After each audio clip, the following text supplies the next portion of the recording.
ekibiina kya FDC akakiiko k'ebyokulonda kamaliriza okulonda mu byalo byonna ne disitulikiti zonna. Kati ekiddako beba baagala okwesimbawo mu bifo ebyenjawulo okubeera mu bukulembeze bw'ekibiina.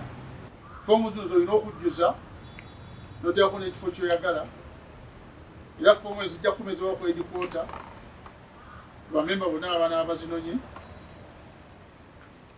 aba bulijjo okuva ku nnaku z'omwezi 13 okutuuka ennaku z'omwezi 16 olina okuddiza foomu. Bwe toziza mu nnaku ezo toluddiza ddala obudde bwa buyise. Ekifo kya pulezidenti ne badepute be kyo kyandibadde kigenda myaka 2 mu maaso, bandibadde bakyalina myaka 2 tusaire twabalondera, naye nga pate tubasaba nabo balonde forms tusobole okugattaamu okulondako, befiiriza emyaka egy'ebiri tusobole okugatta okulonda kuno babe nga tubalondera wamu. Tebakola delegates conference myaka 2 ejijja ate kuddeyo okulonda pulezidenti ne badepute bokka bana, kiba kijja kutonya ssente nnyingi. Kati pulezidenti tujja kumusaba ne badepute be nabo banone empapula tubalonde omulundi gumu. Bwe baba bagaanye basigalawo kirina kyakukola. Nisisuubira nti tebaagala pate yaabwe.